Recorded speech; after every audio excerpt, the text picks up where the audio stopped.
നമസ്കാരം എന്റെ പ്രേക്ഷകരെ, വലിയ സ്നേഹ നമസ്കാരം. നോക്കൂ, അങ്ങനെ ജിഹാദികൾ വിജയിച്ചു, കമ്മ്യൂണിസ്റ്റ് ദുഷ്ടദ്രോഹികൾ വിജയിച്ചു, കൊങ്ങി ദുഷ്ടന്മാർ വിജയിച്ചു. ഓ, ഇങ്ങനെയൊക്കെ പറയുമ്പോ പുളകം കൊണ്ട് നമ്മുടെ സുഡാപ്പികളും മദ്രസ വെളിച്ചെണ്ണ കുണ്ടന്മാരും പിന്നെ ഞമ്മന്റെ കമ്മ്യൂണിസ്റ്റ് നരഭോജി കൂട്ടങ്ങളും പിന്നെയോ കിട്ടാത്ത മുന്തിരി പൊളിക്കുമെന്നും പറഞ്ഞ് കേന്ദ്ര സർക്കാരിനെ തെറി വിളിച്ച് രാജ്യദ്രോഹ കലാപം നടത്താൻ നടക്കുന്ന ഗണ്ടി അടിമകളുമൊക്കെ പുളകം കൊണ്ട് ഇങ്ങനെ ഡാൻസ് കളിക്കും അല്ലെ. എന്നാൽ നിങ്ങൾ മനസ്സിലാക്കിക്കോ, TG മോഹൻദാസ് എന്ന് പറയുന്ന ആ മനുഷ്യനെ അറസ്റ്റ് ചെയ്ത് ജയിലിൽ അടക്കാൻ മാത്രമല്ല അണ്ടിയുറപ്പൊന്നും ഒരെണ്ണത്തിനും ഉണ്ടായിട്ടില്ല എന്നുള്ളതാണ് സത്യം. ഓ, TG മോഹൻദാസിനെതിരെ കേസെടുത്തു, FIR ഇട്ടു, ദാ ജയിലിലേക്ക് ഇപ്പൊ കൊണ്ടുപോകും എന്നൊക്കെ പറഞ്ഞ് AI ജനറേറ്റ് ചെയ്ത അദ്ദേഹത്തെ വിലങ്ങ് വെച്ചുള്ള ചിത്രമൊക്കെ പ്രചരിപ്പിച്ച് ജിഹാദികൾ സ്വയം ആത്മനിർവൃതി കൊള്ളുന്ന കാഴ്ചയൊക്കെ ഇങ്ങനെ സോഷ്യൽ മീഡിയയിലൂടെ കണ്ടുകൊണ്ടിരിക്കുകയാണ്. അപ്പൊ ഞാൻ ഇന്ന് അദ്ദേഹത്തെ ഉച്ചയ്ക്ക് വിളിച്ചിട്ടുണ്ടായിരുന്നു. അപ്പൊ വിളിച്ച സമയത്ത് അദ്ദേഹം അറ്റൻഡ് ചെയ്യാൻ അദ്ദേഹത്തിന് പറ്റിയില്ല. പക്ഷെ ഞാൻ അദ്ദേഹത്തോട് ചോദിച്ചു, സർ സേഫ് അല്ലേ, എന്താണ് നടപടികൾ എടുത്തു എന്നുള്ള രീതിയിലൊക്കെ വാർത്തകൾ കാണുന്നുണ്ട്, പോലീസ് കേസ് എടുത്തു എന്നുള്ളതൊക്കെ, എന്താണ് സാറ് കുഴപ്പമൊന്നുമില്ലല്ലോ എന്ന് ചോദിച്ചു. അപ്പൊ അദ്ദേഹം പറഞ്ഞു, ഏയ് ഞാൻ ഓക്കെ ആണ്, ഒരു പ്രോബ്ലം ഇല്ല, നോ പ്രോബ്ലം എന്ന് സ്നേഹത്തോടെ മറുപടി നൽകി. നോക്കൂ, അത് കേട്ടപ്പോൾ തന്നെ വളരെ അധികം ആഹ്ലാദമായിരുന്നു. ഒരു ശത്രുവിനെ പോലും സത്യത്തിൽ ആപത് ഘട്ടത്തിൽ പിന്തള്ളരുത്, തള്ളിക്കളയരുത്, കൂട്ടത്തിൽ ഒറ്റപ്പെടുത്തരുത് എന്നാണ് നമ്മളൊക്കെ പഠിച്ചിട്ടുള്ളത്. അത് വലിയ വലിയ സംഘടനാ പ്രവർത്തനം നടത്തുന്ന വലിയ വലിയ കൊണാണ്ടർമാരൊക്കെ ഉണ്ടായിരിക്കും. ഇവന്മാരൊക്കെ പഠിപ്പിക്കുന്നതും പഠിച്ചിട്ടുള്ളതും ഇതൊക്കെ തന്നെയാണ്. പക്ഷെ കൂട്ടത്തിൽ ഒറ്റപ്പെട്ടു പോയ ആ ആളെ, ഒരു മനുഷ്യനെ തള്ളി ജിഹാദികൾക്ക് ഇട്ടുകൊടുത്ത വലിയൊരു ക്രൂരമായിട്ടുള്ള കാഴ്ച നമ്മൾ കണ്ടു TG മോഹൻദാസ് സാറിന്റെ ആ വിഷയത്തിൽ. മറ്റൊന്നുമല്ല, RSS എന്ന് പറയുന്ന നമ്മുടെ എല്ലാം മാതൃസംഘടന. എന്നാൽ ആ സംഘടന കേരളത്തിൽ എത്രത്തോളമാണ് നമ്മൾക്ക് ഇങ്ങനെ അഭിമാനത്തോടു കൂടി പറയാൻ പറ്റുക എന്നുള്ള രീതിയിലേക്ക് അതിന്റെ നേതാക്കന്മാരൊക്കെ അധപ്പതിച്ചത് കൃത്യമായിട്ടും നമ്മൾ കണ്ടു. എനിക്കും കിട്ടണം പണം എന്നുള്ള രീതിയിൽ തല്ലുകൊള്ളുന്നത് ചെണ്ടയാണെങ്കിലും മാരാർക്കാണല്ലോ കാശ് പോകുന്നത്. അതുപോലെ തന്നെ അണികളാണ് ഇവിടെ അനുഭവിക്കുന്നത്, പൂർണ്ണമായിട്ടും പ്രവർത്തകരാണ് അനുഭവിക്കുന്നത്. പക്ഷേ പണം മുഴുവൻ അതല്ലെങ്കിൽ ഗുണം മുഴുവൻ പോകുന്നത് ഇത്തരത്തിലുള്ള മതേതരം വിഴുങ്ങി ജീവിക്കുന്ന ഒരുപാട് സുഖിയന്മാരായിട്ടുള്ള നേതാക്കന്മാരാകുമ്പോൾ ഇവിടുത്തെ BJP എന്നത് KJP ആയി മാറിയതും ഇവിടുത്തെ RSS എന്നത് KSS ആയി മാറിയതും ഒക്കെ സോഷ്യൽ മീഡിയ തിരഞ്ഞു കഴിഞ്ഞാൽ നമുക്ക് അറിയാൻ പറ്റും. ഓ, അല്ലെങ്കിലും കേരളം വലിയ പ്രത്യേകതയുള്ളതാണല്ലോ. കാരണം പച്ചയ്ക്ക് രാജ്യദ്രോഹപരമായുള്ള വാർത്തകൾ ചമച്ചു വിടുന്ന വേശ്യാനെറ്റ് എന്ന് ട്രോളുകാർ വിളിക്കുന്ന ഒരു ചാനൽ, ആ ചാനലിന്റെ മുതലാളി ഇവിടത്തെ KJPയുടെ സംസ്ഥാന അധ്യക്ഷനായിട്ട് വിലസുക. എന്നിട്ട് അയാൾ പറയുന്ന വാക്കുകളൊക്കെ ഇന്ന് BJP കേരളം എന്നുള്ള ആ ഒരു പേജ് എടുത്ത് നോക്കിയാൽ കാണാൻ പറ്റും ഫേസ്ബുക്കിൽ. അയാൾ ഓരോ മണിക്കൂറിലും വലിയ വലിയ പ്രസ്താവനകൾ ഇങ്ങനെ പടച്ചിറക്കുകയാണ്. എന്നാൽ തന്റെ ഉടമസ്ഥതയിലുള്ള, ഒരിക്കലും അത് നിഷേധിക്കാത്ത വേശ്യാനെറ്റ് എന്ന് പറയുന്ന രാജ്യദ്രോഹപരമായിട്ടുള്ള, രാജ്യത്തിന്റെ അഖണ്ഡതയ്ക്ക് കോട്ടം തരുന്ന രീതിയിലുള്ള വാർത്തകൾ പ്രചരിപ്പിച്ചത് കൊണ്ട് നിരോധനം നേരിട്ട കൂട്ടത്തിൽ നമ്മുടെ മുക്കാൽ വൺ ചാനലും, ആ നിരോധനം നേരിട്ട ആ ചാനലിന്റെ മുതലാളിയാണ് ഈ സംസ്ഥാനത്തെ KJPയുടെ ഇനിയിപ്പോ KJP എന്ന് പറഞ്ഞാൽ അതിന് അറിയാൻ നിൽക്കണ്ട. പണ്ട് രാമസിംഹൻ സാർ KJP എന്ന് പറഞ്ഞപ്പോഴേക്കും തൃശ്ശൂരിലുള്ള ഒരു ജഗജില്ലിക്ക് അങ്ങോട്ട് കുരുപൊട്ടി. കോയ, അതൊക്കെ ഞങ്ങൾ നോക്കിക്കോളുമെന്ന് സനാതന ധർമ്മത്തിലേക്ക് തിരിച്ചു വന്ന അദ്ദേഹത്തെ കോയ എന്ന് വിളിച്ച ഒരു മഹാനൊക്കെ തൃശ്ശൂർ ജില്ലയിൽ ഉണ്ടായിരുന്നു. ഇന്ന് അയാൾ വലിയ സംസ്ഥാനത്തിന്റെ KJP കൊണാണ്ടറൊക്കെയാണ് കേട്ടോ. അതുകൊണ്ട് തന്നെ നമ്മൾ കണ്ടു കൊടകര പണം തട്ടിപ്പ്, അതല്ലെങ്കിൽ കള്ളപ്പണ തട്ടിപ്പൊക്കെ കഴിഞ്ഞ തിരഞ്ഞെടുപ്പിൽ K സുരേന്ദ്രനുമായി ബന്ധപ്പെട്ടൊക്കെ പുറത്തു വന്നതൊക്കെ നമ്മൾ കണ്ടതാണ്. ആ സമയത്തൊക്കെ ഇതുമായി ജോയിന്റ് ആയി നിന്നിരുന്ന ഒരുത്തം തന്നെയാണ് ഇന്ന് സംസ്ഥാന സമിതിയിലേക്ക് പോയിട്ടുണ്ട്. ഏതായാലും അയാൾ അടക്കമുള്ള ആളുകൾ ഇക്കഴിഞ്ഞ നിയമസഭാ തിരഞ്ഞെടുപ്പിൽ 140 മണ്ഡലങ്ങളിലും കട്ടിട്ടുണ്ട് എന്നുള്ള വാർത്ത അവർക്കിടയിൽ നിന്ന് ചോർത്തപ്പെട്ടു, അതല്ലെങ്കിൽ പുറത്തു വന്നു എന്നുള്ളതൊക്കെ നമ്മൾ കണ്ടതാണ്. അതിനെതിരെ നടപടിയൊന്നുമില്ല. അണികളുടെ കണ്ണിൽ പൊടിയിട്ടുകൊണ്ട് പള്ള വീർപ്പിക്കുന്ന, കട്ട് നക്കി ജീവിക്കുന്ന നേതാക്കന്മാരായി മാറി ഇവിടത്തെ KJP അതല്ലെങ്കിൽ KSS എന്നുള്ളത്. ഇന്നിപ്പോൾ അണികൾ പച്ചയ്ക്ക് സോഷ്യൽ മീഡിയയിലൂടെ തുറന്നു പറയുന്ന അവസ്ഥ തന്നെയാണ്. നോക്കൂ, നിങ്ങൾ ഒരു സംഘടനയുടെ യഥാർത്ഥത്തിലുള്ള സ്വഭാവം മനസ്സിലാവണമെന്നുണ്ടെങ്കിൽ എന്ത് ചെയ്താൽ മതി എന്നറിയാമോ? നിങ്ങളൊന്ന് ചെറുതായിട്ടൊന്ന് അവരൊന്ന് വിമർശിച്ചാൽ മതി. നിങ്ങൾ എത്ര കൊടി പിടിച്ച, അതല്ലെങ്കിൽ എത്ര കഠിനമായിട്ട് സംഘത്തിലായിക്കോട്ടെ, ഈ മറ്റു BJPയിലായിക്കോട്ടെ പ്രവർത്തിച്ചവരാണെങ്കിൽ പോലും നിമിഷങ്ങൾക്കുള്ളിൽ നിങ്ങൾക്ക് ചാർത്തി തരും. എന്തെന്നറിയാമോ?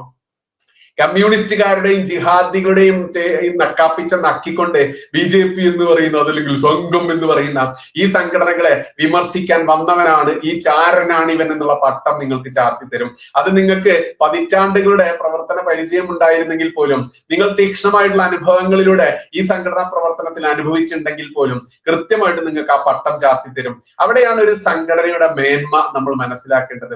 ആ മേന്മ തന്നെയാണ് KJP-യും KSS-ഉം ഇവിടെ കാണിച്ചത് എന്ന് സോഷ്യൽ മീഡിയയിലൂടെ കൃത്യമായിട്ടും ആളുകൾ പച്ചയ്ക്ക് വിളിച്ച് പറയുന്നുണ്ട്.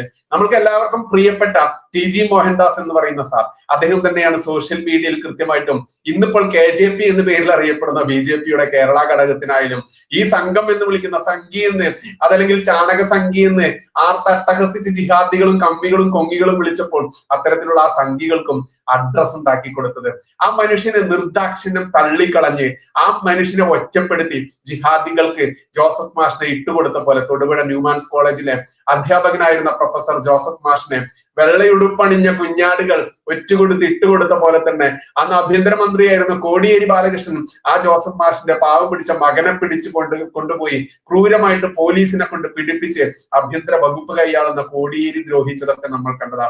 ഏതായാലും കോടിയേരി അവസാന കാലഘട്ടത്തിൽ എല്ലാത്തിനും കൂടി പലിശ സഹിതം അനുഭവിച്ചതും നമ്മൾ കണ്ടതാ.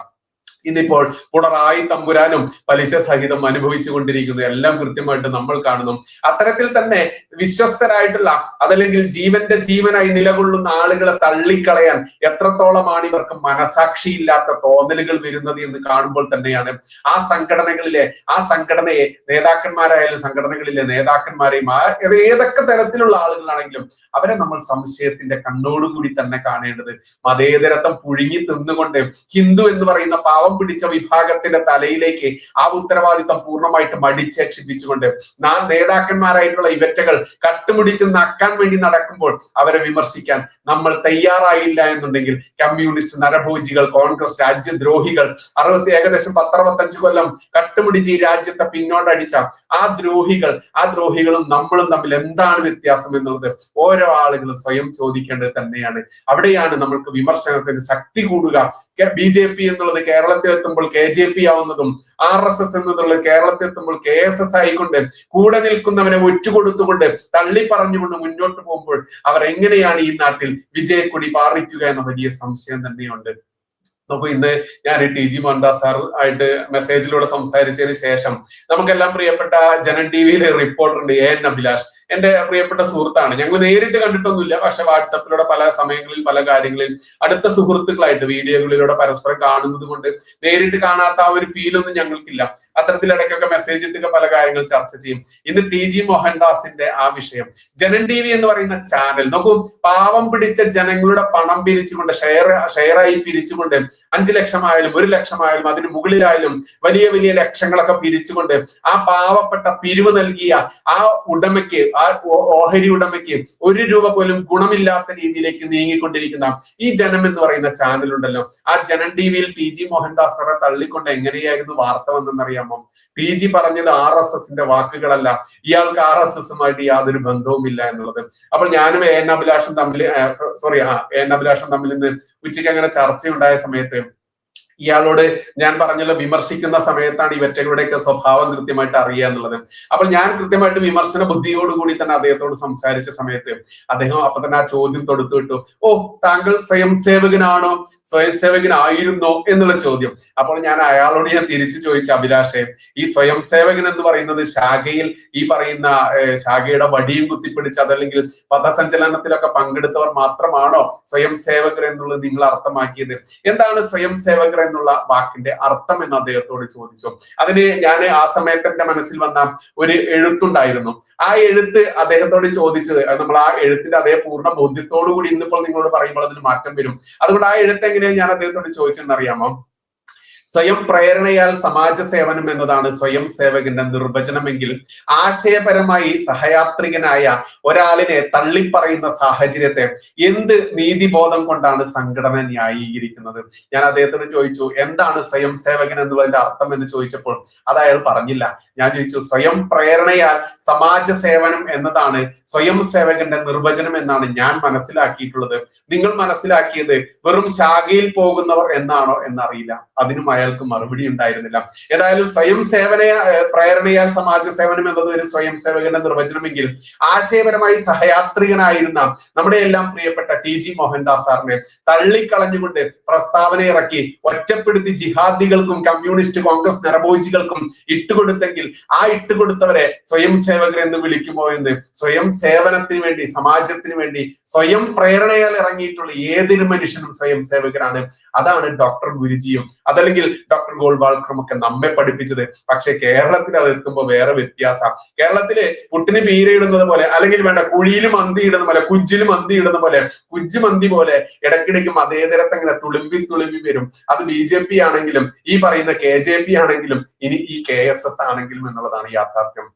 പിന്നെ ഞാൻ അദ്ദേഹത്തോട് ചോദിച്ചു, സംഘടന എന്ന സാധാരണ നീതിബോധത്തിൽ ഒരു പ്രവർത്തകനെ സംരക്ഷിക്കുകയും പിന്നീട് തിരുത്തുകയും ചെയ്യുന്നതല്ലേ സാമാന്യ രീതി? നോക്കൂ, നമ്മുടെ പ്രവർത്തകർക്ക് ഒരു തെറ്റ് പറ്റിയെന്ന് വിചാരിക്കുക. ആ തെറ്റ് പറ്റിയ പ്രവർത്തകനെ നിഷ്കരുണം തള്ളിക്കളഞ്ഞുകൊണ്ട് എത്ര സംഘടനകൾ മുന്നോട്ട് പോയി വിജയിച്ചിട്ടുണ്ട് എന്നുള്ളത് വലിയ ചോദ്യമല്ലേ? അവിടെയാണ് ഈ പറയുന്ന TG മോഹൻദാസ് സാറിന്റെ 31.39 സെക്കൻഡ്, അതായത് 32 മിനിറ്റോളമുള്ള വീഡിയോയിലെ 49 സെക്കൻഡ് മാത്രം അടർത്തിയെടുത്ത് കൊണ്ട് ഇവിടത്തെ ജിഹാദി കമ്മി കൊങ്ങി ദ്രോഹികൾ പ്രചരിപ്പിച്ച് അദ്ദേഹത്തിന്റെ കയ്യും കാലും വെട്ടുന്ന രീതിയിലേക്ക് ജോസഫ് മാഷിന്റെ അവസ്ഥയിലേക്ക് തള്ളിവിട്ടപ്പോൾ ആ പറയുന്ന 32 മിനിറ്റുള്ള വീഡിയോ പോലും കാണാതെ പ്രസ്താവന ഇറക്കിയ KJP ആയാലും KSS ആയാലും പച്ചയ്ക്ക് നമ്മൾ അവരുടെ മുഖമടക്കി ചോദിക്കേണ്ടതുണ്ട്. കാരണം ഈ നാട്ടിലുള്ള ഓരോ സാധാരണക്കാരനെയും ഓരോ രൂപ വെച്ചുകൊണ്ട് തന്നെയാണ് ഇവന്മാരൊക്കെ ഇന്ന് സുഖജീവിതം നയിക്കുന്നത്. നിങ്ങൾ കണ്ടിട്ടുണ്ടോ? പണ്ടത്തെ കാലത്ത് നമ്മൾക്കറിയാം കുമ്മനം രാജശേഖരൻ, നമ്മുടെ കുമ്മന രാജേട്ടനെ കുറിച്ചൊക്കെ പറയാറുണ്ട്. 2 ഡ്രസ്സ് പോലും മാത്രമുള്ള ഒരു കയ്യിൽ ഒരു സമ്പാദ്യവും ഇല്ലാത്ത അദ്ദേഹത്തിന്റെ സമാജ പ്രവർത്തനത്തേക്ക് നമ്മൾ കുറിച്ച് കേൾക്കാറുണ്ട്. എന്നാൽ ഈ കഴിഞ്ഞ തിരുനാവായയിൽ നടന്ന ഒരു കുംഭമേളയെ കുറിച്ച് നമ്മൾക്ക് എല്ലാവർക്കും അറിയാം. അഭിമാനത്തോടെ നമ്മൾ കാണുന്ന ആ കുംഭമേളയിൽ ഞാൻ പങ്കെടുത്ത സമയത്ത് അന്ന് ഈ കുമ്മനം രാജേട്ടൻ പ്രവർത്തിച്ച സമയത്ത് കോഴിക്കോട് ജില്ലയിൽ അദ്ദേഹം ചെല്ലുന്ന സമയത്ത് അക്കാലത്ത് ബൈക്കൊന്നും വളരെ വിരളമാണല്ലോ. അത്തരത്തിൽ ബൈക്കുണ്ടായിരുന്ന എന്റെ ഏറ്റവും അടുത്ത സുഹൃത്ത്, ഏറ്റവും അടുത്ത ഒരു ബന്ധു എന്ന് തന്നെ പറയാം, അത്തരത്തിലുള്ള അദ്ദേഹം കാശിയിലാണ് ജോലി ചെയ്യുന്നത്. അദ്ദേഹം എൻ്റെ അടുത്ത് പറഞ്ഞു, ബൈച്ചേട്ടാ, പണ്ട് രാജേട്ടൻ വരുന്ന സമയത്ത് രാജേട്ടനെ കോഴിക്കോട് നിന്ന് സ്വീകരിച്ചുകൊണ്ട് പല സ്ഥലങ്ങളിൽ ഞാൻ കൊണ്ടുപോകുമായിരുന്നു. കാരണം അന്ന് വാഹനങ്ങളൊന്നുമില്ല. പക്ഷെ എനിക്ക് അന്നും CT100 ഏതൊരു ബൈക്കിന്റെ പേര് പറഞ്ഞ അദ്ദേഹം ആ വണ്ടി ഉണ്ടായിരുന്നു. അങ്ങനെ കൊണ്ടുപോയിരുന്ന രാജേട്ടൻ ഒരിക്കലും എന്നെ മറക്കില്ല എന്നുള്ളത് എനിക്ക് അറിയാമായിരുന്നു. അദ്ദേഹം എൻ്റെ അടുത്ത് പറയും, മോനെ, പേര് ഞാൻ ഇവിടെ പറയുന്നില്ല, ആ പേര് പറഞ്ഞുകൊണ്ട്, മോനെ, ഞാൻ നിന്നെ ഒരിക്കലും എന്റെ ജീവിതത്തിൽ മറക്കില്ല എന്നൊക്കെ പറഞ്ഞ രാജേട്ടനെ വർഷങ്ങൾക്ക് ശേഷം അദ്ദേഹം ഈ കുംഭമേള നഗരിയിലും മറ്റൊട്ടേറെ സമയങ്ങളിലും കണ്ട സമയത്ത് രാജേട്ടൻ അദ്ദേഹത്തെ തിരിച്ചറിയാനോ രാജേട്ടൻ പറഞ്ഞ വാക്ക് പാലിക്കാനോ പറ്റിയില്ല. അതാണ് നമ്മുടെ കുമ്മനം രാജേട്ടൻ എന്ന് പറയുന്ന അത്രയും നിഷ്കാമ, അതല്ലെങ്കിൽ അത്രയും സന്നദ്ധനായിട്ടുള്ള, 1 രൂപയുടെ സമ്പാദ്യം പോലും ഇല്ലാത്ത, അതല്ലെങ്കിൽ വലിയ കുടുംബത്തിൽ നിന്ന് ഇറങ്ങി വന്നുകൊണ്ട് സമാജ സേവനത്തിന് ഇറങ്ങിയ അദ്ദേഹത്തിന് പോലും വന്ന മാറ്റം എന്ന് ആ പാവം പിടിച്ച ആ സുഹൃത്ത്, ആ ബന്ധു വെളിപ്പെടുത്തിയ സമയത്ത് എന്റെ ഹൃദയം നൊന്തു, എന്റെ നെഞ്ച് വേദനിച്ചു എന്നുള്ളതാണ്, എന്റെ ചങ്ക് പറിച്ചു കളയുന്ന വേദന വന്നു എന്നുള്ളതാണ് യാഥാർത്ഥ്യം. കാരണം ഇത് പറയുമ്പോൾ തന്നെ എനിക്ക് വേദനയുണ്ട്. നമ്മളെല്ലാം വിശ്വസിച്ച് നമ്മുടെ മാതൃസംഘടന നോക്കൂ, ഞാനൊരു കമ്മ്യൂണിസ്റ്റ് കുടുംബത്തിൽ നിന്ന് വന്നതാണ്. അതുകൊണ്ട് തന്നെ എനിക്ക് ഈ പറയുന്ന ശാഖയിൽ പോയിട്ട് പരിചയമില്ല. പക്ഷെ എന്റെ മകനെ ഞാൻ ശാഖയിൽ വിടുന്നുണ്ട്. ആ ശാഖയിൽ ഇന്ന് ഞാൻ മകനെ വിടുന്നില്ല. കാരണം ശാഖയിൽ പോയി മാത്രം ഹിന്ദുവിന്റെ പ്രശ്നം പരിഹരിക്കാനാവുമെന്ന് ഞാൻ വിശ്വസിക്കുന്നില്ല. ശാഖയിൽ പോയി കബഡി കളിച്ചത് കൊണ്ടോ ആരോഗ്യപരമായിട്ട് യുവതലമുറയെ വാർത്തെടുത്തത് കൊണ്ടോ മാത്രം ഹിന്ദുവിന്റെ പ്രശ്നം തീരുമെന്ന് ഞാൻ കരുതുന്നില്ല. മാത്രമല്ല, ലക്ഷക്കണക്കിന് സ്വയം സേവകരുടെ ജീവൻ കൊടുത്ത് ചോര കൊടുത്തുകൊണ്ട് പടുത്തുയർത്തിയ ഇസ്ലാമിക ജിഹാദികളിൽ നിന്ന് പിടിച്ചെടുത്ത ഓരോ ഹൈന്ദവന്റെയും അഭിമാനമായിട്ടുള്ള സംസ്കാരമായിട്ടുള്ള അയോധ്യ ക്ഷേത്രം, ആ അയോധ്യ ക്ഷേത്രത്തിൽ കൈയിട്ട് വാരി നക്കിയ കള്ളന്മാർ ആരാണ് എന്ന് ചോദിക്കുമ്പോൾ ആ ചോദ്യത്തിൽ ഞാനില്ല എന്ന് എനിക്ക് ചങ്കുറപ്പോടെ, എന്റെ മക്കളില്ല എന്ന് എനിക്ക് നട്ടലോടെ പറയണമെന്നുണ്ടെങ്കിൽ ഞാൻ എന്റെ മോനോട് പറഞ്ഞു, മോനെ, ഇനി ശാഖയിൽ പോവേണ്ട, മോന് പഠിക്കാനുള്ളത് മോൻ സ്വയം പഠിക്കുക.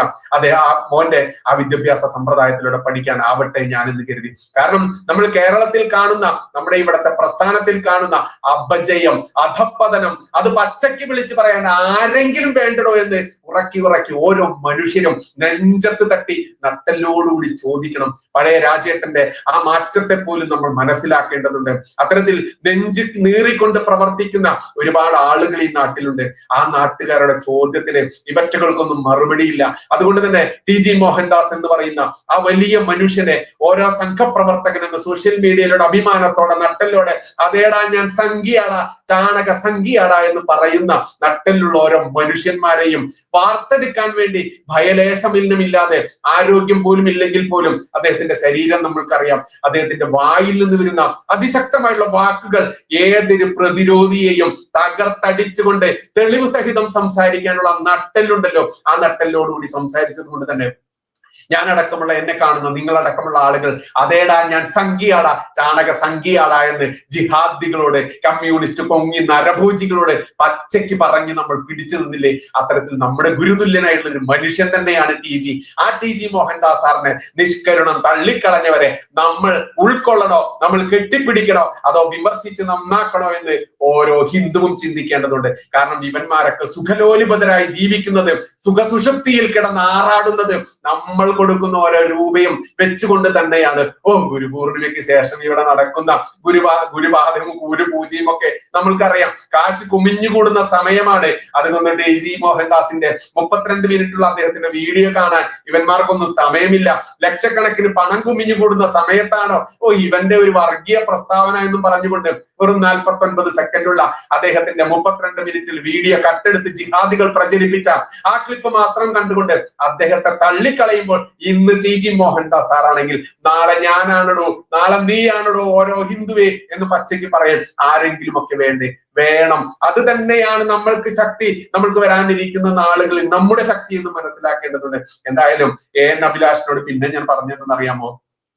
അതിനപ്പുറത്തേക്കുള്ള വിശദീകരണങ്ങളും വ്യാഖ്യാനങ്ങളും തള്ളും ന്യായീകരണങ്ങളും സംഘടനകൾക്കുള്ളിൽ ഉള്ള ഒരു പ്രവർത്തകൻ പോലും അംഗീകരിക്കുന്നില്ല എന്ന് നിങ്ങൾക്ക് ഇതുവരെ മനസ്സിലായില്ലേ? അതായത് TG മോഹൻദാസിനെ സാറിനെ തള്ളിക്കളഞ്ഞ ആ RSSന്റെ തീരുമാനമായാലും BJPയുടെ സംസ്ഥാന പ്രസിഡന്റിന്റെ വേശ്യാനെറ്റ് ചാനലിനെ കുറിച്ച് പിന്നെ പറയേണ്ട. വേശ്യാനെറ്റ് ചാനലൊക്കെ തുടർച്ചയായി കൊടുത്തുകൊണ്ടിരിക്കുകയായിരുന്നു. TG അറസ്റ്റ് ചെയ്യണം, TG വെടിവെക്കുമെന്ന് പറഞ്ഞു, ആയിരക്കണക്കിന് ആളുകൾ കൊല്ലുമെന്നും പറഞ്ഞ് BJP സംസ്ഥാന അധ്യക്ഷന്റെ ചാനൽ കടന്നിങ്ങനെ പൊളച്ചപ്പോ ഇവരോടൊക്കെ എന്താ നമ്മൾ പറയേണ്ടത്? അത്തരത്തിൽ ഒരു പ്രവർത്തകനെ ഇങ്ങനെ തള്ളി പറഞ്ഞ് ഒറ്റപ്പെടുത്തി ജിഹാദികൾക്കും കമ്മിക്കൊങ്ങികൾക്കും ഇട്ടുകൊടുക്കുമ്പോൾ നിങ്ങൾ ആരായി എന്ന് ഇവരോട് നമ്മൾ ചോദിക്കേണ്ടേ? ഒരു പ്രവർത്തകനെ ചേർത്ത് പിടിക്കേണ്ട സമയത്ത് തള്ളിക്കളഞ്ഞ് ജീവൻ പോലും കളയുന്ന രീതിയിലേക്ക് ഇട്ടുകൊടുക്കുന്നവരെ അല്ലേ നമ്മൾ വർഗവഞ്ചകർ എന്ന് വിളിക്കേണ്ടത് എന്ന് ഓരോ പ്രവർത്തകരും ചോദിക്കേണ്ടതാണ്. വടികറക്കി ശാഖയിൽ പോകുന്നവൻ മാത്രമാണ് ഹിന്ദു എന്ന് സംഘത്തിന്റെ ഏത് കിതാബിലാണോ എഴുതി വെച്ചിട്ടുള്ളത്? സ്വയം സേവകൻ എന്ന് ആ നിർവചനത്തിൽ, ഈ പറയുന്ന പദസഞ്ചലനത്തിൽ, ഈ പറയുന്ന കാക്കി നിക്കറും വെള്ള ഷർട്ടും ഇട്ട് യൂണിഫോമിൽ സംഘത്തിന്റെ ഒരു യൂണിഫോമിൽ മാത്രം അണിനിരക്കുന്നവൻ മാത്രമാണ് ഈ പറയുന്ന സംഘ സ്വയം സേവകൻ എന്ന് ഏത് കിതാബിലാണോ ആരാടോ തന്നെയൊക്കെ പഠിപ്പിച്ചത് എന്ന് ഇവിടത്തെ വലിയ മേലാളന്മാരോട് ചോദിക്കേണ്ടവർ ചോദിച്ചില്ല എന്നുണ്ടെങ്കിൽ നമ്മൾ ഓരോരുത്തരും ചോദിക്കേണ്ടതുണ്ട്. പറഞ്ഞിട്ടുണ്ട് എന്താണ്?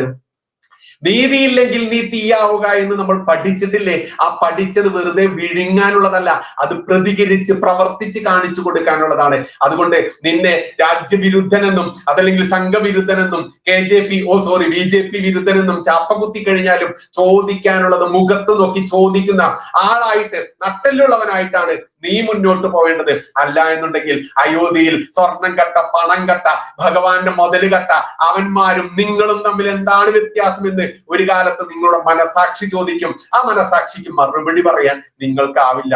എന്തായാലും ഈ ചങ്ങാതി AN അഭിലാഷ് ജനൻ TVയിലെ റിപ്പോർട്ടർ ഇതൊക്കെ കണ്ടം വഴി ഓടി എന്നുള്ളതാണ്. അദ്ദേഹം പിന്നെ അവസാനം വാദഗതികളൊക്കെ മുട്ടുമ്പോൾ പിന്നെ എന്താണുള്ളത്? വ്യക്തിപരമായിട്ട് അധിക്ഷേപിക്കുക എന്നുള്ളതാണ്. എന്നെ അധിക്ഷേപിച്ചു, AHPയുടെ കുഴപ്പമില്ല, AHP അന്തർരാഷ്ട്രീയ ഹിന്ദു പരിഷത്ത്, അതേടോ പ്രവീൺ ഭായ് തൊഗാഡിയ, ഡോക്ടർ പ്രവീൺ ഭായ് തൊഗാഡിയ ലോകത്തെ തന്നെ നമ്പർ 1 ക്യാൻസർ ഡോക്ടർ ആയിട്ടുള്ള, ക്യാൻസർ ട്രീറ്റ്മെന്റ് കൊടുക്കുന്ന സ്പെഷ്യലിസ്റ്റ് ആയിട്ടുള്ള അദ്ദേഹത്തിന്റെ ആശുപത്രി പോലും ഈ സംഘത്തിന് RSSന് എഴുതി കൊടുത്തുകൊണ്ട് സമാജ പ്രവർത്തനത്തിന് ഇറങ്ങി അവസാനം എന്നും ഈ പറയുന്ന അയോധ്യ ക്ഷേത്രം വാഗ്ദാനങ്ങളിൽ മാത്രം ഒതുങ്ങി നിന്ന സമയത്ത് അദ്ദേഹം പറഞ്ഞു, ഇനി വാഗ്ദാനമല്ല ഹിന്ദു സമൂഹത്തോട് സമാജത്തോട് ചെയ്യേണ്ടത്, വാഗ്ദാനം മാത്രം കൊണ്ട് നടക്കുന്ന ആളുകളുടെ കൂടെ ഞാൻ ഞാനില്ല എന്ന് പറഞ്ഞുകൊണ്ട് 2018 ജൂൺ 24 AHP അന്തർരാഷ്ട്രീയ ഹിന്ദു പരിഷത്ത് എന്ന് പറയുന്ന തീവ്ര ഹിന്ദു സംഘടനയ്ക്ക് രൂപം കൊടുത്തു. അതേടോ ആ സംഘടനയുടെ സംഘടനാ സെക്രട്ടറി തന്നെയാണോ ഇന്ന് ഞാൻ? അപ്പൊ അധിക്ഷേപിച്ചത് കൊണ്ടൊന്നും കാര്യമില്ല മക്കളെ. കാര്യം പറയുന്നവരെ തുപ്പിത്തോപ്പിക്കുക, അതല്ലെങ്കിൽ ജിഹാദികൾ കാട്ടുന്ന പോലെ തൂറി എറിയുക, തൂറി തോപ്പിക്കുക എന്ന ആ നയമുണ്ടല്ലോ, അത് നീയൊക്കെ നിന്റെ വീട്ടിലെടുത്താൽ മതി എന്ന് നമ്മൾ പച്ചയ്ക്ക് പറയേണ്ടതുണ്ട്. നമ്മളല്ലാതെ പിന്നെ ആരാണ് പറയേണ്ടത്? എന്തായാലും TG മോഹൻദാസ് സാറിനെ അറസ്റ്റ് ചെയ്ത് ജയിലിൽ അടക്കുന്ന ചിത്രവും പ്രചരിപ്പിച്ച് നടക്കുന്ന ജിഹാദികൾക്കും ഈ കമ്മി കൊങ്ങി നരഭോജികൾക്കുമൊക്കെ ആശ്വാസം തരുന്ന AI ജനറേറ്റഡ് ചിത്രം അത് കണ്ടുകൊണ്ട് മോഹൻലാലിന്റെ ഒരു ഡയലോഗ് ഉണ്ടല്ലോ, എന്റെ നഖം വെട്ടിത്തരാം ഞാൻ തൽക്കാലം, താൻ അത് വെച്ച് തൽക്കാലം അഡ്ജസ്റ്റ് ചെയ്യുന്ന മോഹൻലാൽ പറയുന്നുണ്ടല്ലോ, അതുപോലെ തന്നെ പറയേണ്ടതുണ്ട്. TGയുടെ ഒരു രോമം തരാടോ, നീയൊക്കെ ആ രോമം വെച്ച് അഡ്ജസ്റ്റ് ചെയ്യട ജിഹാദി, അഡ്ജസ്റ്റ് ചെയ്യട കമ്മി കൊങ്ങി നരഭോജികളെ എന്ന് പച്ചയ്ക്ക് നമ്മൾ പറയേണ്ടതുണ്ട്. കൂട്ടത്തിലെ കുഞ്ഞാടിനെ ഒറ്റുകൊടുക്കാൻ പാടില്ലെന്ന് യേശുദേവൻ പറഞ്ഞതിനെ കുറിച്ച് നമ്മൾ ഇഷ്ടംപോലെ കേട്ടിട്ടുണ്ടായിരിക്കാം. എന്നാൽ കൂട്ടത്തിലുള്ള ഒരാളെ ഒറ്റുകൊടുത്തുകൊണ്ട് RSSും BJPയും KJPയും KSSും ഇവിടെ മുന്നോട്ട് പോകുമ്പോൾ അവരെ ചോദ്യം ചെയ്ത് നിലയ്ക്ക് നിർത്തേണ്ടത് ഞാനടക്കമുള്ള നിങ്ങളടക്കമുള്ള ഓരോ ആളുകളും തന്നെയാണ്. എന്തായാലും TG മോഹൻദാസ് സാറിനെ സംരക്ഷിച്ച് നിർത്തേണ്ടത്, ജിഹാദികൾക്ക് എറിഞ്ഞു കൊടുത്താലും ജിഹാദികൾ തൊടാതിരിക്കാൻ, അദ്ദേഹത്തിന്റെ രോമത്തിൽ പോലും തൊടാതിരിക്കാൻ വേണ്ടി ശ്രദ്ധിക്കേണ്ടത് സൂക്ഷ്മതയോടെ ഓരോ ഹിന്ദുവും തന്നെയാണ്. തള്ളിക്കളയുന്നവന്മാർ AC-യിലിരുന്ന് സുഖസുഷുപ്തി ആയിരിക്കും ഇപ്പോൾ, അവർക്ക് തള്ളിക്കളയേണ്ട പ്രശ്നമേ ഉള്ളൂ. കാരണം കാശിന് കാശും സുഖത്തിന് സുഖവും കിട്ടിക്കൊണ്ടിരിക്കുന്ന അവർക്കൊരു സാധാരണക്കാരന്റെ വിഷമം മനസ്സിലാവില്ല. നോക്കൂ, ഞാൻ ഈ ചാനൽ മേഖലയിൽ വന്നിട്ട് ഏകദേശം 7 വർഷമായി. എന്റെ ഈ 7 വർഷത്തെ ജീവിതത്തിനിടയ്ക്ക് നമുക്ക് ഒട്ടേറെ പ്രശ്നങ്ങളും സംഭവ വികാസങ്ങളും ജയിൽവാസവും കേസുകളും ഒക്കെ വന്ന സമയത്ത് എന്നെ സഹായിക്കാൻ ഇവറ്റകളെ ഞാൻ കാല് പിടിച്ച് വിളിച്ചിട്ടുണ്ട്. ഇവറ്റകളും ഉണ്ടാവില്ലെന്നേ. ഒരു വിഷയം കേട്ട് നിങ്ങൾക്കൊരു വിഷയം വന്നാൽ നിങ്ങൾ ഈ വെറ്റകളെയൊക്കെ ഒന്ന് വിളിച്ചു നോക്കും. എന്നാൽ ഇസ്ലാമിക ജിഹാദി ആണെങ്കിലോ അല്ലെങ്കിൽ വെള്ളയുടുപ്പിട്ട കുഞ്ഞാടുകളാണെങ്കിലോ മതം മാറ്റത്തിനും രാജ്യദ്രോഹത്തിനും മനുഷ്യക്കടത്തിനും അറസ്റ്റിലാവുന്ന ക്രിമിനലുകളെ രക്ഷിക്കാൻ ഇവറ്റകൾ കിലോമീറ്ററുകൾ താണ്ടിക്കൊണ്ട് ദിവസങ്ങൾ യാത്ര ചെയ്ത് അങ്ങോട്ടോടും. പക്ഷെ സാധാരണക്കാരായിട്ടുള്ള ഈ നാട്ടിലെ കേരളത്തിലെ ഇത്ര കണ്ട് ജീവൻ കൊടുത്തും ചോര കൊടുത്തും തന്റെ ജീവിത മാർഗം കൊടുത്തു പോലും ഈ പ്രസ്ഥാനത്തിന് വേണ്ടി പ്രവർത്തിക്കുന്ന ഒരാളെയും സംരക്ഷിച്ചുകൊണ്ട് ഇവറ്റകൾ മുന്നോട്ട് വരില്ല എന്നുള്ളത് നെഞ്ചത്ത് തൊട്ട് നിങ്ങൾക്ക് ചിന്തിക്കുമ്പോൾ ഉത്തരം കിട്ടും. നിങ്ങൾക്ക് പറയാൻ പറ്റുമോ നിങ്ങളെ സംരക്ഷിച്ചിട്ടുണ്ട് എന്നുള്ളത്? നിങ്ങളെ സഹായിച്ചിട്ടുണ്ട് എന്നുള്ളത് നിങ്ങൾക്ക് നെഞ്ചത്ത് തൊട്ട് പറയാൻ പറ്റുമോ? ഇല്ലെന്നേ. ഒരു സഹായം ചോദിച്ചുകൊണ്ട് അത്യാവശ്യ ഘട്ടം വരുമ്പോൾ നേതാക്കന്മാരുടെ നമ്പറിൽ ഒന്ന് ഡയൽ ചെയ്യുക. ഡയൽ ചെയ്യുമ്പോൾ ഒരു വട്ടം എടുത്തു എന്ന് വരും. കാര്യമൊക്കെ കേൾക്കും. എന്നിട്ട് പറയും, ശരി, ഞാൻ അതെല്ലാം ശരിയാക്കി തരാം, ഞാൻ തിരിച്ചു വിളിക്കാം കേട്ടോ, അല്ലെങ്കിൽ കുറച്ച് കഴിഞ്ഞിട്ട് വിളിക്കൂ കേട്ടോ എന്ന് പറയും. എന്നിട്ടോ പിന്നെ നിങ്ങൾ വിളിക്കുമ്പോൾ എടുക്കുമോ? ഇല്ലെന്നേ. അവിടെയാണ് അന്തർരാഷ്ട്രീയ ഹിന്ദു പരിഷത്ത് എന്ന് പറയുന്ന AHP എന്ന് പറയുന്ന ഡോക്ടർ പ്രവീൺ ഭായ് തൊഗാഡിയ രൂപം കൊടുത്ത ആ സംഘടന എന്റെ ലൈഫിൽ എന്നെ സഹായിച്ചിട്ടുള്ളത്. അതിന്റെ നേതാക്കളെ, ദേശീയ നേതാക്കളാണെങ്കിലും സംസ്ഥാന നേതാക്കളാണെങ്കിലും ആരെയും നേരിട്ട് വിളിച്ചു കഴിഞ്ഞ് നമ്മുടെ പ്രശ്നം പറഞ്ഞു കഴിഞ്ഞാൽ അവർ ജീവൻ കൊടുത്തിട്ടായാലും അത് സാക്ഷാത്കരിക്കുന്ന അനുഭവം ഉള്ളത് കൊണ്ട് തന്നെയാണ് ഇത്രയും വർഷത്തിനിടയ്ക്കും ഒരു സംഘടനയിലും സജീവമായി പ്രവർത്തിക്കാത്ത ഞാൻ ഇന്ന് അതിന്റെ സംസ്ഥാന സംഘടനാ സെക്രട്ടറി എന്ന് പറയുന്ന ഉയർന്ന പദവി എടുത്തുകൊണ്ട് തന്നെ കേരളത്തിൽ അങ്ങോളം ഇങ്ങോളമുള്ള ആളുകളെ സംഘടിപ്പിച്ചുകൊണ്ട് എല്ലാ ജില്ലകളിലും അന്തർരാഷ്ട്രീയ ഹിന്ദു പരിഷത്ത് AHP ശക്തമായിട്ട് അടിത്തറ പാകിക്കൊണ്ട് മുന്നോട്ട് പോകുന്നത് എനിക്ക് അവർ തന്നിട്ടുള്ള ആ പ്രതിഫലം ഒന്നുകൊണ്ട് മാത്രമാണ്. പ്രതിഫലം എന്ന് പറഞ്ഞാൽ കോടികളല്ല. സഹായം ഒരാവശ്യത്തിന് വിളിച്ചു കഴിഞ്ഞാൽ അവർ ആരെയും കൈവിടില്ല. അവർ തിരിച്ചു വിളിക്കും. അവർ ആ മിനിറ്റുകൾക്കുള്ളിൽ നമ്മളെ തിരിച്ചു വിളിക്കുക മാത്രമല്ല, മണിക്കൂറുകൾക്കുള്ളിൽ നമ്മൾക്ക് നേരിട്ട് വന്നുകൊണ്ട് നമ്മളെ പറ്റാവുന്ന രീതിയിലെല്ലാം സഹായിക്കും. ആ അനുഭവമാണ് നമ്മൾക്ക് വരുന്നത്, അല്ലേ? നമ്മൾക്ക് എല്ലാവർക്കും ഒരുപാട് വിഷയങ്ങൾ വരുന്നവർ തന്നെയാണ്. ഈ വിഷയങ്ങൾ വരുന്ന സമയത്ത് നമ്മളെ സഹായിക്കാത്തവനെ നെഞ്ചേറ്റി തോളേറ്റി നടന്നുകൊണ്ട് ജയ് വിളിക്കാൻ നമ്മളെന്താ പൊട്ടന്മാരാണോ? ഇവറ്റകളെ സുഖിപ്പിക്കുന്ന ആ സുഖജീവിതത്തിന് നയിക്കാൻ വേണ്ടി മാത്രം വിട്ടുകൊടുത്തുകൊണ്ട് ഇവന്റെയൊക്കെ വായിലിരിക്കുന്ന വലിയ വലിയ വാക്ചാതുരിയൊക്കെ കേട്ടുകൊണ്ട് നിർവൃതി അടഞ്ഞുകൊണ്ട് ചിണ്ടാബാ ചിണ്ടാബാ എന്ന് വിളിക്കാൻ നമ്മളെന്താ പൊട്ടന്മാരാണോ? എന്തുകൊണ്ട് ഹിന്ദുവും ഈ പറയുന്ന ഹിന്ദുവിനെ കമ്മ്യൂണിസ്റ്റുകാരും കോൺഗ്രസ്സുകാരും എന്തിനേറെ SDPI പോലും രാജ്യദ്രോഹ തീവ്രവാദ സംഘടനകൾ പോലും വിഭജിച്ചെടുത്തുകൊണ്ട് വോട്ടിന് വേണ്ടി വോട്ട് ബാങ്കായി മാറിക്കൊണ്ടോ അല്ലെങ്കിൽ കൃത്യമായിട്ട് ചോദ്യം ചെയ്യാൻ വേണ്ടി ഹിന്ദുവിനെ ഉപയോഗിക്കുന്നതെന്ന് ചോദിക്കുമ്പോഴാണ് ഇവറ്റകൾക്ക് സാധിക്കാത്തത് അവറ്റകൾ ചെയ്യുന്നു. ഹിന്ദുവിന് ഒരു പ്രശ്നം വന്നാൽ ആ ഹിന്ദുവിനെ ആ പ്രശ്നത്തിൽ പരിഹാരം നേടിക്കൊടുക്കാതെ സാമൂഹ്യ മാധ്യമങ്ങളിലൂടെ സോഷ്യൽ മീഡിയയിലൂടെ തള്ളുമാത്രം നടത്തുന്ന ഹിന്ദു സംഘടനകൾ അല്ലടോ ഒരു ഹിന്ദുവിന് വേണ്ടത്. ഒരു ഹിന്ദുവിന് ഒരു വിഷയം വന്നാൽ ആ ഹിന്ദുവിന് എല്ലാവിധ സംരക്ഷണവും എല്ലാവിധ സഹായവും ചെയ്യുന്ന ഏതൊരു സംഘടനയുണ്ടോ ആ സംഘടനയെ ജനതയെ ഹിന്ദു നെഞ്ചോട് ചേർക്കുമിടൂ. അല്ലാതെ നിന്റെയൊക്കെ വായിൽ കൊള്ളാത്ത വാക്കുകൾ സോഷ്യൽ മീഡിയയിലൂടെ വിതറിക്കൊണ്ട് ഹിന്ദുവിനെ പറ്റിച്ചാൽ ഹിന്ദു നിന്റെ എന്ന് വാക്ക് കേട്ടുകൊണ്ട് നിന്റെ പിറകെ വരാൻ അവർ നിന്റെ അടിമയിലിടൂ. കൃത്യമായിട്ടും വിവേചന ബുദ്ധിയുള്ള, വിവേകമുള്ള, ബുദ്ധി അത്ര കണ്ട് സമർത്ഥ്യമുള്ള ആളുകളാണ് ഹിന്ദു. അതുകൊണ്ട് ഹിന്ദുവിനെ ഇനിയും നീ പരീക്ഷിച്ചുകൊണ്ട് നിന്റെ അടിമയാണെന്ന് കരുതി, കക്ഷത്തിലുള്ളതാണെന്ന് കരുതി ഉത്തരത്തിലുള്ള കുഞ്ഞാടുകളെ രക്ഷിക്കാനും അതല്ലെങ്കിൽ ജിഹാദികളെ സംരക്ഷിക്കാനും അവനൊക്കെ എറിഞ്ഞു തരുന്ന നക്കാപ്പിച്ചയും സുഖ സൗകര്യങ്ങളും അനുഭവിക്കാനും നടന്നുകൊണ്ട് ഇത്തരത്തിൽ TG മോഹൻദാസ് സാറിനെ പോലെയുള്ള പ്രമുഖരായിട്ടുള്ള ആളുകളായിക്കോട്ടെ, സാധാരണക്കാരായിട്ടുള്ള ആളുകളായിക്കോട്ടെ, അവരെ തള്ളിക്കളയാൻ നീയൊക്കെ വെക്കുന്ന മനസ്സുണ്ടല്ലോ, ആ മനസ്സിൽ തന്നെ നീയൊക്കെ പരാജയപ്പെട്ടു. പിന്നെ നീയൊക്കെ നൽകുന്ന നിർവചനമുണ്ടല്ലോ, എന്താ? ശാഖയിൽ പോയവൻ മാത്രമാണ് സ്വയം സേവകനെന്ന് പ്രത്യേക നിർവചനം നൽകുന്ന കേരളത്തിലെ RSSകാരെ, നേതാക്കളെ, അതല്ലെങ്കിൽ സജീവ ഞാൻ വലിയ സംഘിയോ, ഞാൻ വലിയ ശാഖ RSSകാരന എന്ന് പറയുന്ന അദ്ദേഹം വ്യക്തികളുണ്ടല്ലോ. നിങ്ങൾ മനസ്സിലാക്കുക, ഗുരുജിയുടെ ആയാലും ഡോക്ടർ ജിയുടെ ആയാലും അവർ പഠിപ്പിച്ചത് ഇതാണോ എന്ന് നിങ്ങളോട് വലിയൊരു സമൂഹം ഒരു ദിവസം ചോദിക്കും. നിങ്ങൾ ആരുടെ കണ്ണിലാണ് മണ്ണിട്ട് മൂടുന്നത്? ഇന്ന് വിരൽത്തുമ്പിൽ ഓരോ വിവരവും ഓരോ ആളിന്റെ കയ്യിലും ഉണ്ട് എന്നിരിക്കെ ആരെയാണ് നിങ്ങളൊക്കെ പറ്റിക്കുന്നത്? ശാഖയിൽ പോയി സ്വയം സേവകനാണ് ഞാനെന്ന് തെളിയിക്കാൻ പറ്റാത്ത, സ്വയം മനസ്സുകൊണ്ട് എല്ലാം അർപ്പിച്ച് രാജ്യത്തിന് വേണ്ടി സമാജത്തിന് വേണ്ടി ഇറങ്ങിയിട്ടുള്ള ഏതൊരു മനുഷ്യനും സ്വയം സേവകനാണല്ലോ. അല്ലാതെ നീയൊന്നും പുതിയ ഇക്വേഷൻ ഉണ്ടാക്കണ്ട സ്വയം സേവകന്. അതുകൊണ്ട് ഞാൻ വലിയ സംഘീയ, നീ സംഘവിരുദ്ധനാണ്, നീ BJP വിരുദ്ധനാണെന്ന് പറഞ്ഞ് തെമ്മാടിത്തരത്തിന് കിട്ടാത്തപ്പോ പള്ളു പറഞ്ഞുകൊണ്ട് അകറ്റി നിർത്താൻ, കണ്ടം വഴി ഓടിക്കാൻ നീയൊക്കെ മെനക്കെട്ടാൽ അവിടെ നീയൊക്കെയാണ് നാറുന്നത്, നീയൊക്കെയാണ് കണ്ടം വഴി ഓടുന്നത് എന്ന് സാധാരണക്കാർ മനസ്സിലാക്കുന്നുണ്ട്. അത് തന്നെയാണ് സാമൂഹ്യ മാധ്യമങ്ങളിലൂടെ TG മോഹൻദാസ് സാറിന് കിട്ടുന്ന പിന്തുണ എത്രത്തോളം ആണ് എന്നുള്ളത്.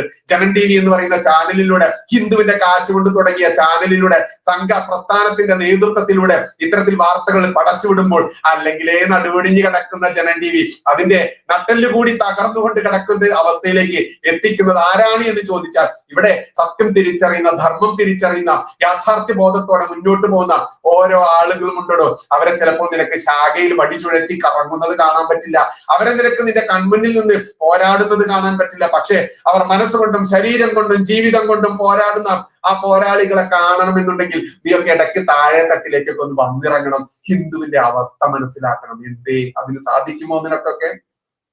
നിനക്കൊക്കെ കാറിൽ നിന്ന് ഇറങ്ങി വന്ന് ഈ സാധാരണക്കാരായുള്ള ജനങ്ങളോട് സംവദിക്കാനുള്ള നട്ടെല്ലുണ്ടോടോ? ഇല്ലെന്ന്. സാധാരണക്കാരനെ കാണുന്നത് പോലും അറപ്പും വെറുപ്പും മണവും വെറുപ്പുമായി കൊണ്ട് നടക്കുന്ന നിങ്ങളെ വിശ്വസിച്ച് എങ്ങനെയാണ് ഹിന്ദുക്കൾ നിങ്ങളുടെ പിന്നിൽ അണിനിരക്കുക എന്ന് ഓരോ KJPക്കാരനും ഓരോ RSSകാരനും ചിന്തിച്ചിട്ടില്ല എന്നുണ്ടെങ്കിൽ ഈ കേരളം ഇനിയും നിങ്ങളെ തഴഞ്ഞുകൊണ്ടേ ഇരിക്കും എന്നുള്ളത് എത്ര ഉറക്കെ പറഞ്ഞാലും മതിയാവില്ല. നിങ്ങൾ എത്രത്തോളം ഉറക്കെ പറയുന്ന ആളുകളെ അത്ര കണ്ട് വിരുദ്ധരാക്കിക്കൊണ്ട് മാറ്റി നിർത്തി കഴിഞ്ഞാലും അവർ അവരുടെ ജീവൻ കളയേണ്ടി വന്നാൽ പോലും അവരത് പറയാനില്ല എന്നുണ്ടെങ്കിൽ നിന്റെയൊക്കെ സുഖശീതിളിമയിലുള്ള താമസമുണ്ടല്ലോ, ആ സുഖത്തിലുള്ള ജീവിത ചര്യയുണ്ടല്ലോ, അത് ഈ പാവം പിടിച്ച ആളുകളുടെ ഓരോ രൂപയാണെന്ന്, അവരുടെ നക്കാപ്പിച്ച അവരുടെ വിയർപ്പിന്റെ വിലയാണ് നീയൊക്കെ നക്കുന്നത് എന്ന് കൃത്യമായിട്ടും അറിയുക. അതുകൊണ്ട് തന്നെ TG മോഹൻദാസ് സാറിനെ പോലെയുള്ളതാണെങ്കിലും സാധാരണക്കാരെയുള്ള ആളുകളാണെങ്കിലും അവരെയൊക്കെ തള്ളി പറഞ്ഞുകൊണ്ട് മുന്നോട്ട് പോയി നടക്കുന്ന നിന്റെ ഗതി നീ തന്നെ നിശ്ചയിച്ചു എന്ന് മാത്രമേ പറയാനുള്ളൂ. സാമൂഹ്യ മാധ്യമങ്ങൾ നിങ്ങളൊന്ന് എടുത്തു നോക്കൂ. ഒരു സർവേ നടത്തൂ. RSSന്റെ തീരുമാനം, TG മോഹൻദാസ് സാറിനെ തള്ളിക്കളഞ്ഞ RSSന്റെ തീരുമാനം ശരിയോ എന്ന് ഒരു സർവേ നടത്താനുള്ള നട്ടെല്ലുണ്ടോ ഇവിടുത്തെ RSSന്റെ നേതാക്കന്മാർക്ക്, ഇവിടെ KJPയുടെ നേതാക്കന്മാർക്ക്? ഉണ്ടെങ്കിൽ ഉണ്ട് എന്ന് പറയൂ. അവിടെയാണ് ഞാൻ പറയുന്നു, നിങ്ങൾക്ക് വേണമെന്നുണ്ടെങ്കിൽ തീവ്രമായിട്ടുള്ള വെള്ളം ചേർക്കാത്ത ഹിന്ദുത്വമാണ് ആഗ്രഹിക്കുന്നതെങ്കിൽ മതേതരത്തെ പട്ടമണിഞ്ഞുകൊണ്ട് മതേതരം എന്നും പറഞ്ഞ് ജിഹാദിയുടെയും കുഞ്ഞാടുകളുടെയും അമേധ്യം നക്കി ജീവിക്കുന്നവരുടെ നേതൃത്വമാണോ നിങ്ങൾക്ക് വേണ്ടത്? തീവ്രമായിട്ട് വെള്ളം ചേർക്കാത്ത ഹിന്ദുത്വമായിട്ട് മുന്നോട്ട് പോകുന്ന സംഘടനയുടെ നേതൃത്വമാണോ നിങ്ങൾക്ക് വേണ്ടതെന്ന ചോദ്യം ഉയർത്തുകയാണ്. ആ ചോദ്യത്തിനുള്ള ഒരേ ഒരു ഉത്തരം ഞാൻ കണ്ടിട്ടുള്ളത് അന്തർരാഷ്ട്രീയ ഹിന്ദു പരിഷത്ത് എന്ന് പറയുന്ന AHP എന്ന് പറയുന്ന സംഘടന തന്നെയാണ്. അത് ഉറക്കെ പറയുമ്പോഴോ നിന്റെയൊക്കെ കുരു അങ്ങോട്ട് പൊട്ടി ഒലിക്കട്ടെ, നിനക്കൊക്കെ മാക്സിമം ചെയ്യാൻ പറ്റുക എന്താ? ഒരു മനുഷ്യന്റെ പാവം പിടിച്ച ഞാനായാലും DG ആയാലും മറ്റൊട്ടേറെ സാധാരണക്കാരായാലും അവരുടെയൊക്കെ ജീവൻ എടുക്കാൻ മാത്രമല്ലേ നിനക്കൊക്കെ പറ്റുകയുള്ളൂ, അല്ലാതെ എന്ത് തേങ്ങയാ പറ്റുക എന്ന് ഓരോരുത്തരും ചോദിക്കേണ്ടതുണ്ട്. അതുകൊണ്ട് തന്നെ ഹിന്ദു ഹെൽപ്പ് ലൈൻ നമ്പർ ഞാൻ ഇവിടെ പറയുന്നുണ്ട്. അന്തർരാഷ്ട്രീയ ഹിന്ദു പരിഷത്തിൽ അണിചേരാൻ ഞാൻ ക്ഷണിക്കുകയാണ്. ഇത്തരത്തിൽ കട്ടും പൊട്ടിച്ചും ഭഗവാന്റെ സ്വർണവും മുതലും കട്ടു നടക്കുന്നവരല്ല AHPക്കാർ, അന്തർരാഷ്ട്രീയ ഹിന്ദു പരിഷത്തിന്റെ ആളുകൾ. അവർ ക്ഷേത്രം നിർമ്മിക്കുന്നത് വരെ മാത്രമേ ജീവൻ കൊടുക്കാനും പ്രക്ഷോഭങ്ങളിലും ഉണ്ടായിട്ടുള്ളൂ. ക്ഷേത്രം നിർമ്മിച്ച് അതിന്റെ ഭരണത്തിൽ ഇന്നിപ്പോൾ കൈയിട്ട് വാരി നക്കി ഭഗവാന്റെ മുതൽ കട്ടവരുടെ കൂട്ടത്തിൽ AHPക്കാരെ, അന്തർരാഷ്ട്രീയ ഹിന്ദു പരിഷത്തിന്റെ ആളുകളെ കാണാൻ പറ്റില്ല. അതുകൊണ്ട് ക്ഷണിക്കുകയാണ്. ഈ വരുന്ന 16 ഓഗസ്റ്റ് 16 നമ്മൾക്ക് എല്ലാവർക്കും അറിയാം അഖണ്ഡ ഭാരത സങ്കല്പം. അത് RSSന്റെയും വലിയ മുദ്രാവാക്യമാണല്ലോ.